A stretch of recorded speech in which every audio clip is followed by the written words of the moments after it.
You've seen the marketing. A heavy metal card drops onto a cafe table, and suddenly you're gliding through an exclusive lounge, skipping the TSA line, and boarding a first-class flight to the Caribbean, all paid for with points.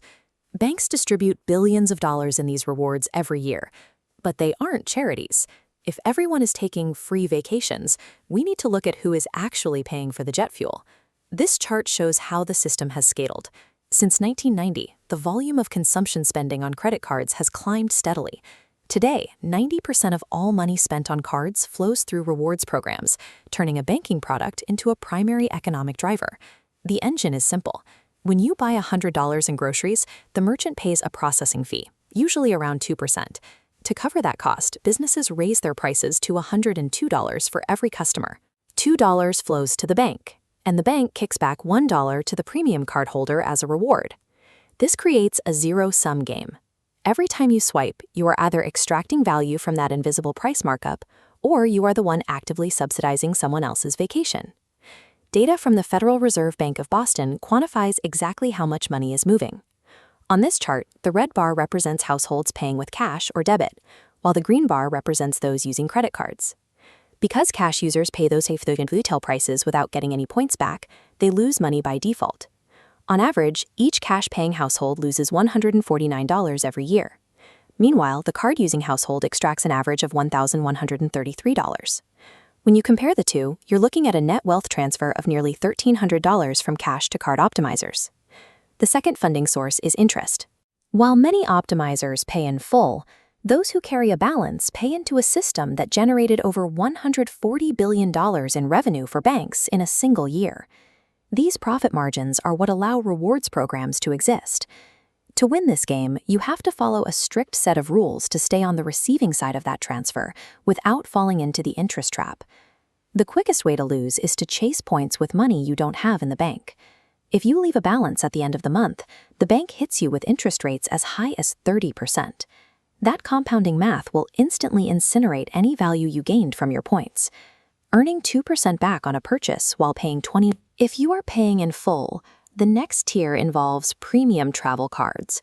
These demand a high entry cost, with annual fees ranging from $395 to nearly $700. To find your break-even point, look for automatic credits. If a card gives you $300 back for generic travel you already pay for, like flights or parking, it reduces your effective fee to $95 without requiring you to change your habits. Other cards use fractured credits. To get value here, you are forced to book through the bank's specific portal or shop at luxury retailers you might not normally visit. This is the psychological trap of forced spending. If you are buying things you wouldn't otherwise want just to use a credit, you aren't saving money. You are buying points at retail price.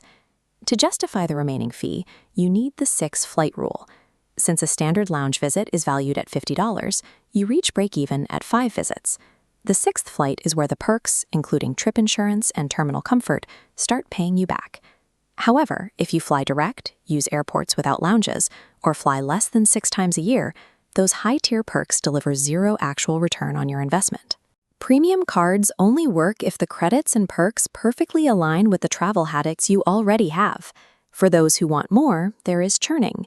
This is the practice of applying for cards strictly to earn sign-up bonuses, worth $1,500 or more, by shifting your organic monthly expenses to meet a spending target. The math is high yield. Spending $4,000 in 90 days can result in 60,000 to 100,000 points, but this is an administrative job. You have to track institutional limits like the Chase 524 rule and manage precise dates to cancel or downgrade cards before the next fee hits.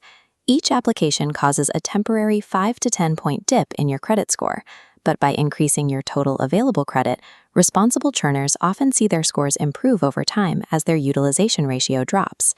The absolute biggest danger here is lifestyle inflation. If you buy a new laptop or clothes you don't need just to hit a spending requirement, the value of the bonus disappears. Churning is profitable, but it requires the discipline to limit your spending to pre-planned, organic expenses. Succeeding requires an honest assessment of your habits. This decision tree starts with one question. Do you pay your balance in full? If no, you are the subsidizer. This applies if your credit score is below 670 or you're buying a home. For the subsidizer, the rewards game is a guaranteed loss. You should strictly use debit or cash until stable. If you pay in full but fly less than 6 times a year, you are the casual optimizer. A low-fee card safely extracts value without forced spending. If you fly 6+ times a year and use travel portals, you're the premium optimizer, saving hundreds.